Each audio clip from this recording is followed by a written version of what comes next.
Nous allons passer dans une autre dimension avec l'exposé de Natacha Colomb, qui est chercheure au CNRS en anthropo-ethnologie et qui va nous amener dans un autre monde.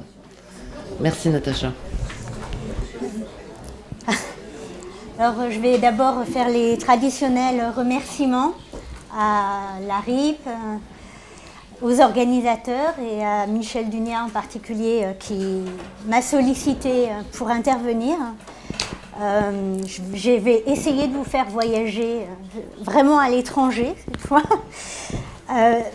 D'abord, je voudrais dire que j'ai essayé d'organiser cette présentation pour répondre à la demande de Michel Dunia, qui était à peu près celle-là, si je ne me trompe pas, à une époque de crispation sur les questions autour de la procréatique. On a bien besoin du regard d'un ethnologue sur les différentes façons de fabriquer des bébés, avec une dimension sociale et une dimension rituelle, et sur les circulations d'enfants. Voilà, donc je vais d'abord évoquer le fait que il y a une dimension comparative implicite à cet exposé. Alors moi je n'ai fait de la recherche que dans un endroit où normalement il faut commencer par donner le contexte, mais comme j'ai pas le temps, j'ai travaillé juste très brièvement au Laos. J'ai commencé il y a 20 ans et j'ai travaillé dans un même village, voilà, principalement sur les enfants, l'apprentissage et la parenté. Ça suffira pour poser le contexte. Dernière précision, l'essentiel des données que je vous présente ici font référence plutôt aux 10 premières années de mon travail. Les choses ont beaucoup changé depuis et je pourrai répondre si vous avez des questions sur ces changements. Voilà, donc c'est une comparaison implicite parce que je ne compare pas avec autre chose que je connais et puis je ne compare pas non plus point à point, mais il y a comme en arrière-fond des questions que je pose, des choses qui renvoient à ce qui se passe ici ou des choses qu'on a évoquées déjà au cours de ces premières journées et demie. Voilà, alors d'abord, les Taïdam, donc c'est la population que j'étudie, s'appelle les Taïdam, ils appartiennent à la grande population ethnolinguistique des Thaïs, ils sont minoritaires au Laos, cette population-là, et ils ne sont pas bouddhistes. Donc les Taïdam du village de Haine, eux aussi, expriment un besoin ou un désir impérieux d'avoir des enfants.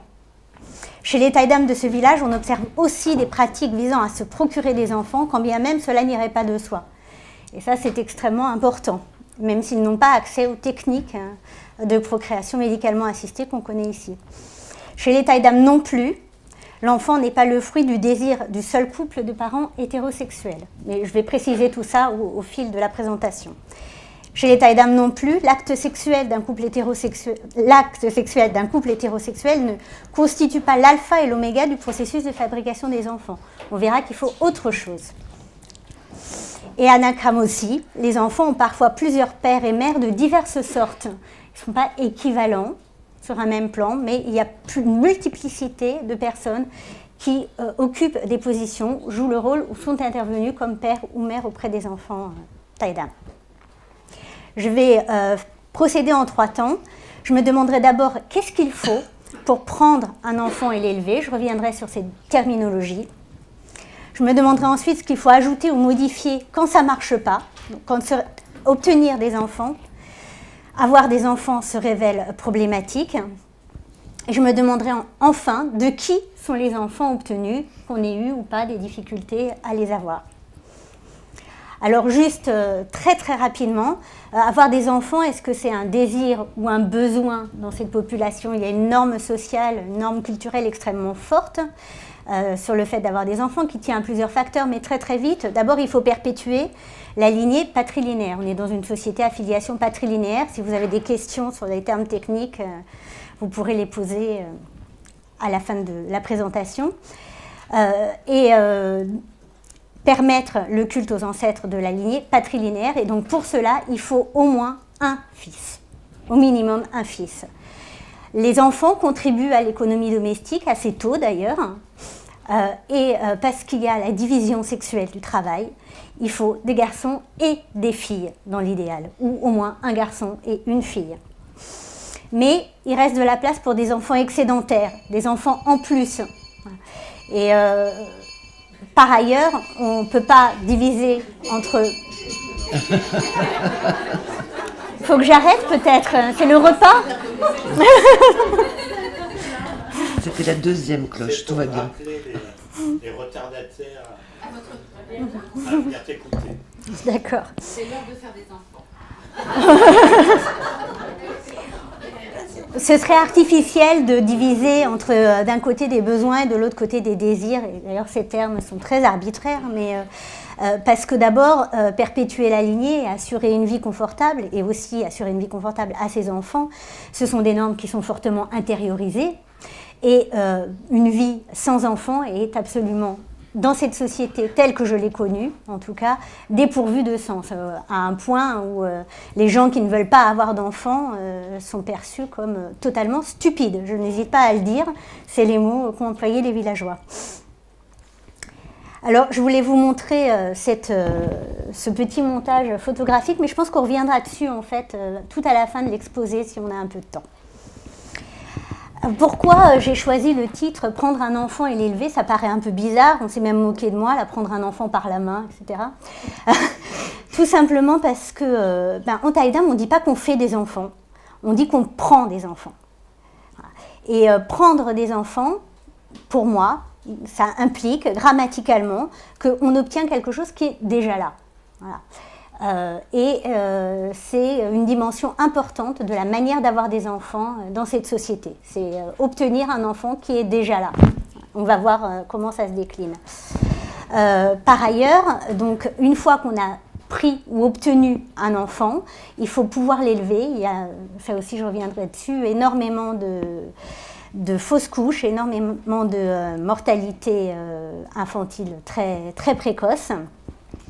Et élever un enfant, ça se dit liyang. Alors liyang, il faudrait s'arrêter longuement sur cette notion dans les langues thaï, mais c'est un terme polysémique, si vous voulez, que chaque élément soit lié, en fait, qui peut être utilisé pour dire nourrir, prendre soin. D'ailleurs, prendre soin des enfants, des vieux et des animaux, prendre soin de manière très générale, élever, adopter, rendre un culte. Ce qu'il faut noter par rapport à la notion de liyang, c'est que plus qu'un verbe purement d'action, c'est-à-dire quelque chose qu'on ferait, voilà, qu'on arriverait à faire ou qu'on n'arriverait pas à faire, c'est un verbe qui est inséparable d'une disposition.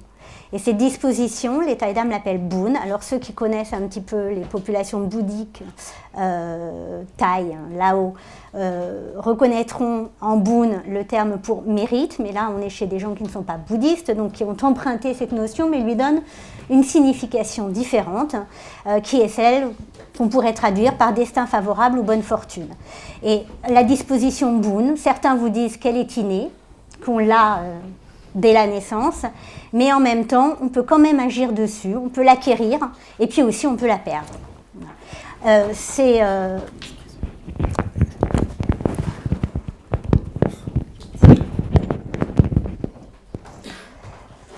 La notion de Bun implique aussi une boucle tautologique vis-à-vis du fait d'avoir des enfants, parce qu'on reconnaît des gens qui ont du Bun au fait qu'ils ont des enfants, et pour avoir des enfants, il faut avoir du Bun. Alors, qu'est-ce qu'il faut pour prendre un enfant et l'élever? Alors, je commence par le mariage, parce que, en fait, pour moi, c'est là que véritablement le processus d'obtention, je ne vais pas utiliser fabrication, mais je l'utiliserai un peu plus tard, parce que ça se justifiera, commence le processus d'obtention d'un enfant. Alors, il faudrait rentrer dans les détails, mais je ne peux pas, à différents moments clés du mariage, les parents de l'homme et les parents de la femme prononcent vis-à-vis, s'adressant à leurs enfants, à leurs brus et à leurs gendres, des paroles fertilisantes qui sont accompagnées de dons de bijoux ou de pièces en métaux précieux. Et je reviendrai sur l'importance de ces dons. La visée de ces paroles et de ces dons étant performative. Donc je cite une des phrases qui sont prononcées à ce moment-là, mais il y en a d'autres. Force et vitalité, nous n'avons rien à offrir, mais en cherchant bien, nous trouvons peut-être une bague de cuivre. Prenez ces pousses, prenez ces bourgeons, ayez de nombreuses filles et de multiples garçons. Alors prenez ces pousses, prenez ces bourgeons, on l'entend tout au long de ces rituels du mariage. Dans aussi des textes rituels qui sont prononcés à cette occasion. La pousse se réfère métaphoriquement d'ailleurs à l'embryon, au fœtus, enfin à l'enfant en gestation en tout cas. En cas de maladie, d'un rituel d'expulsion d'esprits malfaisants lié à une première grossesse, d'accouchement difficile, et non pas de manière, j'allais dire théorique, mais c'est pas le bon mot, mais c'est pas quelque chose qu'on raconte comme ça, mais on voit intervenir d'autres entités dans le processus, cette fois-ci de fabrication des enfants, qui sont des divinités célestes féminines, qu'on appelle Meba o Menang, et des divinités célestes masculines. Alors si on interroge les gens, et particulièrement les chamans, sur comment on fait les enfants, ils vont citer la participation de ces divinités, mais c'est vrai que le plus souvent, on les voit apparaître à l'occasion de rituels. Alors les Mebao Menang, principalement, ont un rôle très important. Mebao, ça veut dire mère matrice, et Menang, c'est mère demoiselle. Alors les mères matrices fabriquent des moules dans lesquels sont fondus à la fois les formes humaines, les hommes, les corps des hommes, et les principes vitaux qui animent les êtres humains, qui sont multiples, qui sont volatiles, qui correspondent à des parties du corps, mais qui animent aussi des qualités. Les Mebao Menang ne font pas que faire le moule et fabriquer les âmes ou les principes vitaux et les distribuer, elles mettent le sexe aussi. Donc le sexe serait décidé au moment de la fabrication, et j'insiste sur le terme fabrication parce que c'est vraiment une référence à des techniques artisanales. On fond l'enfant, c'est des fois comparé à l'imprimerie aussi, des moules de l'imprimerie. Voilà. Il y a aussi le rôle dans la fabrication, mais de manière un peu différente, plus marginale, on va dire, de divinités célestes masculines. Alors, si on rentrait dans les détails, il y a des divinités célestes masculines qui assistent les divinités célestes féminines dans la fabrication des moules, dans la fonte des bébés et de leurs principes vitaux. Mais il y a surtout des divinités célestes masculines qui, elles, décident du destin des êtres humains. On dit qu'elles écrivent le destin des êtres humains dans de grands registres, qu'elles leur donnent la permission de passer, mais elles déterminent aussi avec qui une personne va se marier, combien elle va avoir d'enfants, etc. Donc à ce titre, elles participent aussi à la fabrication des enfants. Et puis alors en dernier, évidemment, ou pas évidemment, parce que ça a été discuté, mais les villageois Taïdam reconnaissent absolument, ça fait même pas question, le rôle et la nécessité des rapports sexuels pour faire un enfant, pour avoir un enfant. Mais c'est assez peu thématisé, ça fait assez peu l'objet de discussions, de rituels. Quand les gens ont du mal à avoir des enfants, c'est pas un traitement de questions liées au rapport sexuel des hommes et des femmes qui vont vers ça, qui vont se tourner.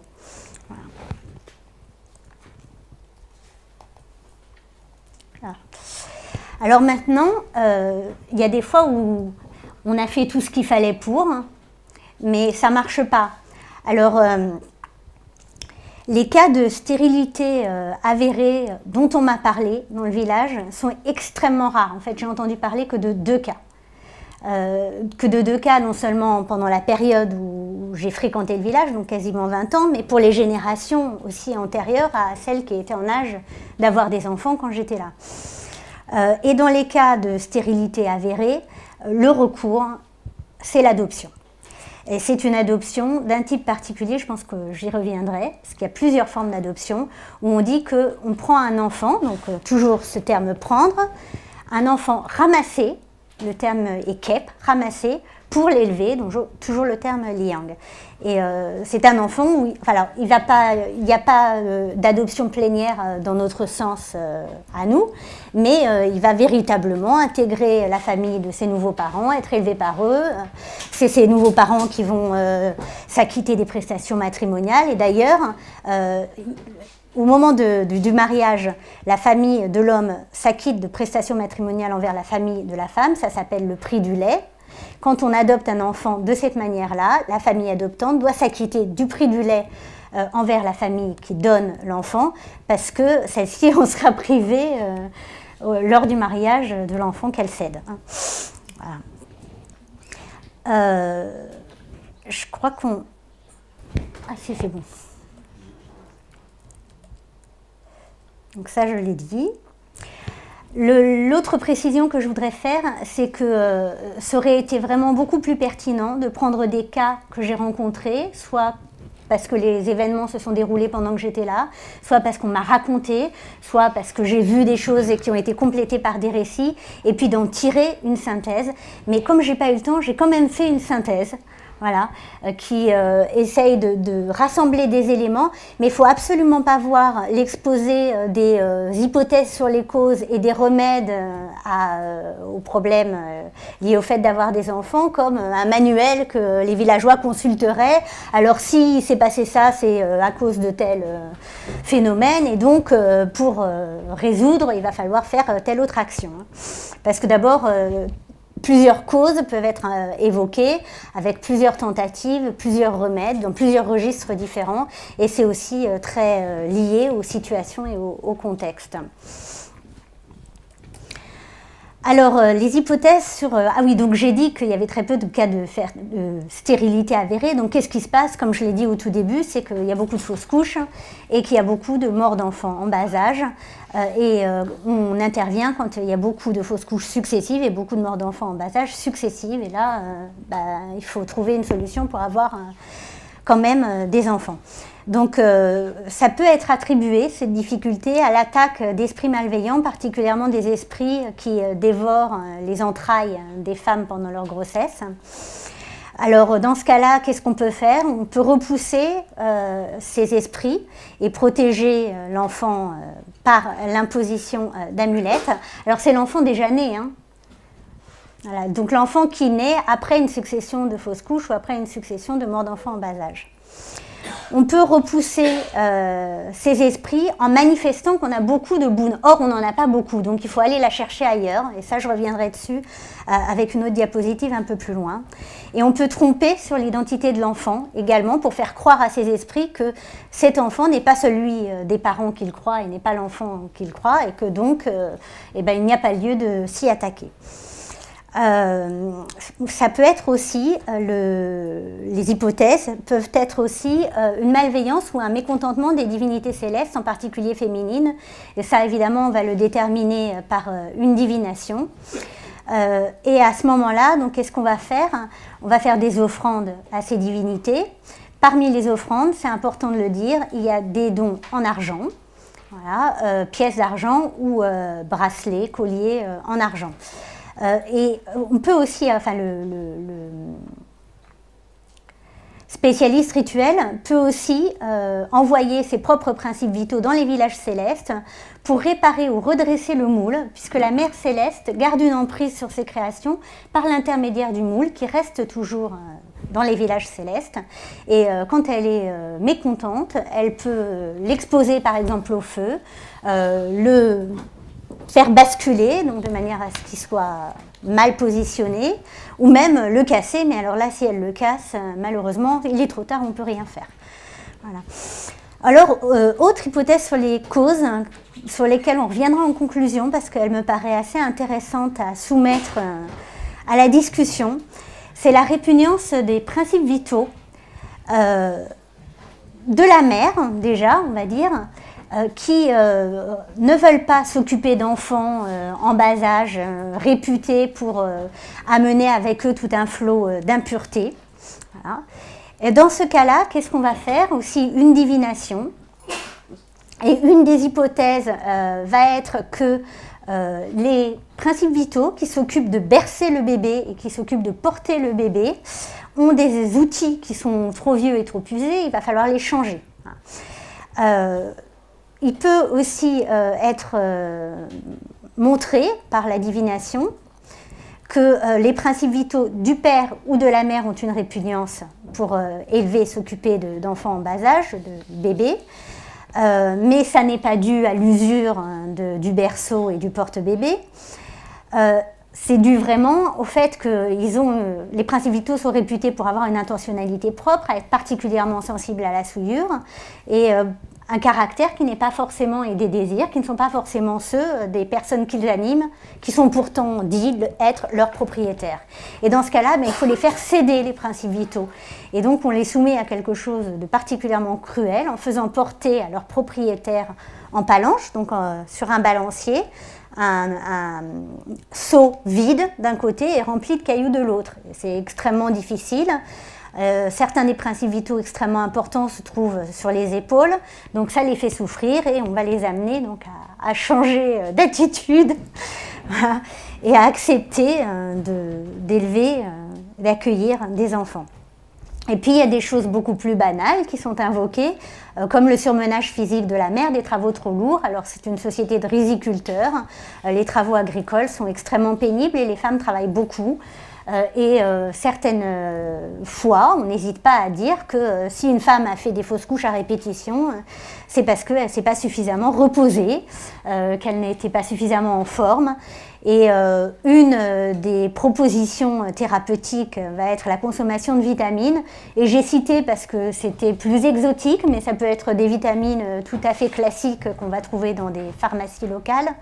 La consommation d'œufs de poule noire qui sont réputés contenir de très bonnes vitamines.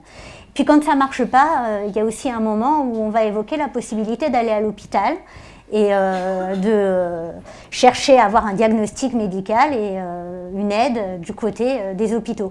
Et comme je l'ai dit, c'est vraiment important, ni ces causes ni ces remèdes ne sont exclusifs les uns des autres. On peut tout à fait faire successivement des hypothèses différentes, avoir successivement recours à des remèdes différents ou même simultanément. Alors je retourne un petit peu aux différentes formes d'adoption. Donc je me répète beaucoup là dans ce titre qui constitue des remèdes différents à des causes différentes. Oui, c'est bien la bonne diapositive. Parce qu'on a parlé donc de circulation d'enfants et de comment se procurer des enfants. On a parlé aussi du fait que avoir un enfant, c'était pas forcément avoir un enfant qui nous ressemble ou qui génétiquement, voilà, un enfant dit biologique. Donc j'ai déjà signalé cette pratique qui consiste à prendre un enfant ramassé pour l'élever. Voilà, donc je ne reviendrai pas dessus. Mais une autre pratique se dit Auluk Liang Mapan.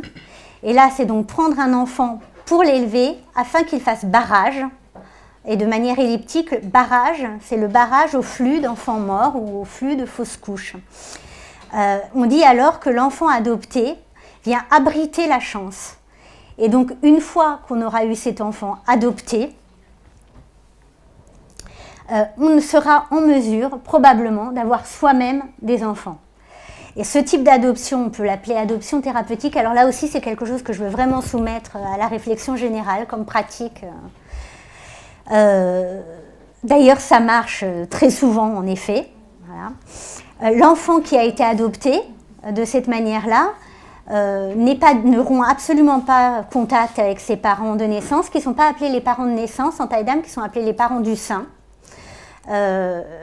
Il sait qui sont ses parents de naissance, il peut avoir des contacts avec eux, il va les distinguer. Ses parents de naissance, il va les appeler père et mère du sein. Ses parents adoptifs, il va les appeler simplement père et mère. Et plus tard, peut-être faire la distinction. Et il se peut très bien que cet enfant retourne dans la famille de ses parents de naissance une fois que l'enfant suivant sera sorti d'affaires ou qu'il y aura eu plusieurs enfants qui auront fait suite. Mais pour autant, ça ne rompra pas non plus les liens avec les parents adoptifs, qui continueront à occuper une place de parents et une position de parents et à être nommés parents par cet enfant et vice-versa.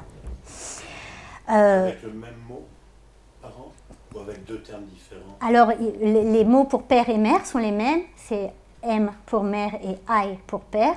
Et puis pour les parents de naissance, quand on veut les distinguer, mais ce qu'on ne fait pas ordinairement, qu'on fait que quand on veut les distinguer, ce sera I et M ou, donc père et mère du sein.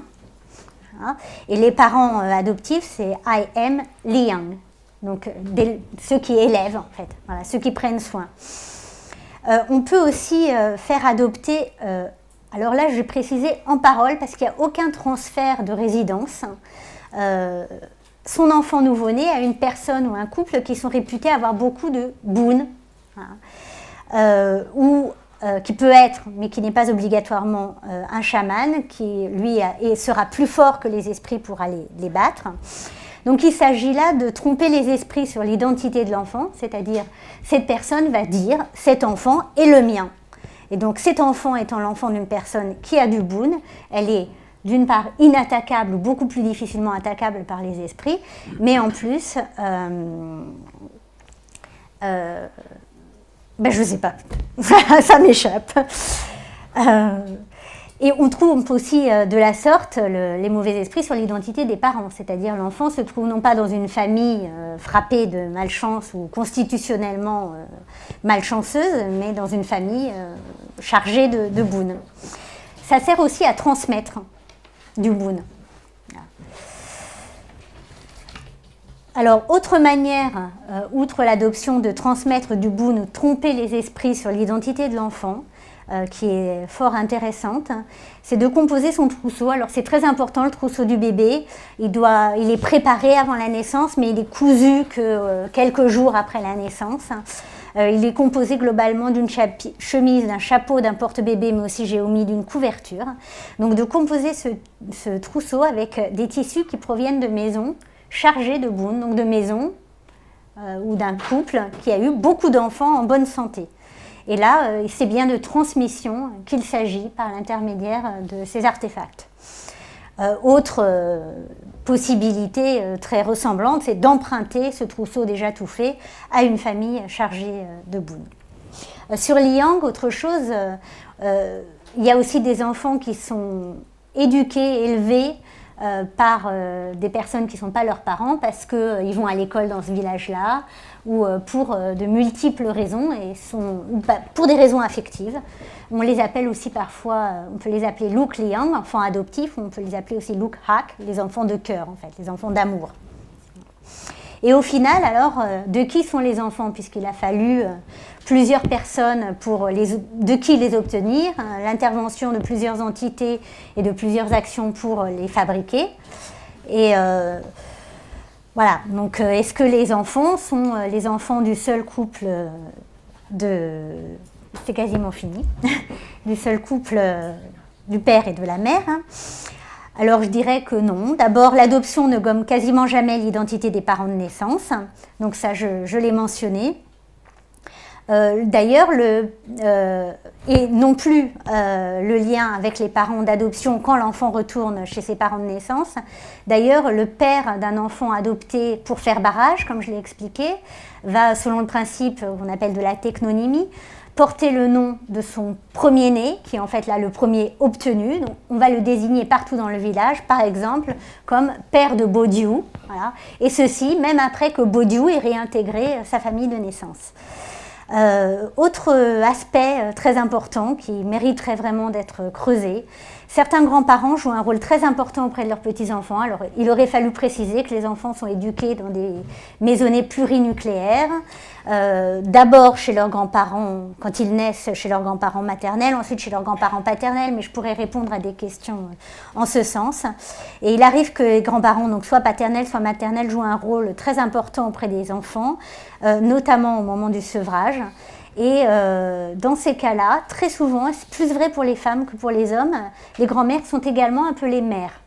Et c'est au-delà de ce qu'on appelle la terminologie classificatoire, puisque de manière classificatoire, une grand-mère n'est pas une mère, une sœur, éventuellement peut-être une mère, mais pas une grand-mère.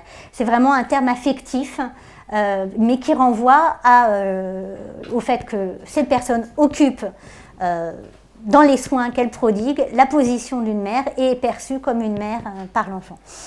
Parallèlement, alors ça c'est une anecdote, il est arrivé qu'un père qui était très peu présent soit appelé par son fils Ai Khoi.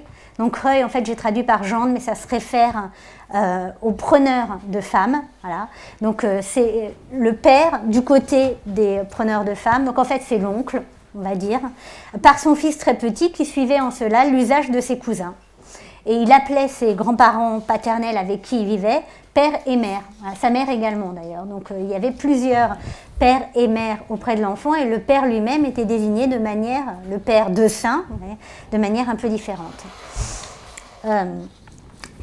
Donc voilà, une conclusion, ce qui est plutôt sous forme de questions que je voudrais soumettre à la discussion, mais si vous en avez d'autres, elles seront les bienvenues. Donc adopter pour faire barrage, comme je l'ai dit, se révèle souvent d'une très grande efficacité. Donc les enfants naissent par la suite au couple, plusieurs enfants. Et je me suis souvent interrogée sur le parallèle entre les échecs répétés de procréation médicalement assistée, suivis d'une adoption qui elle-même provoque ou entraîne, ou je ne sais pas comment il faut le dire, comment il faut définir la forme de causalité, une grossesse menée à terme. Je m'interroge aussi sur comment on peut interpréter, en dehors de l'ethnologie, l'imputation à des principes vitaux, que ce soit ceux de la mère, ceux du père ou ceux de l'enfant, qui sont donc les principes vitaux à la fois indispensables à l'intégrité de la personne, qui lui ressemblent, qui sont faits dans le même moule, quand je l'ai dit, mais qui sont aussi doués d'une intentionnalité propre, et donc auxquels on impute la responsabilité des fausses couches et des morts successives d'enfants. Donc en divisant quelque part la personne entre le désir, la norme sociale d'avoir des enfants, et puis quelque chose en soi qui refuse et qui fait obstacle, mais qui est néanmoins quelque chose en soi. Voilà, et donc je conclure là-dessus.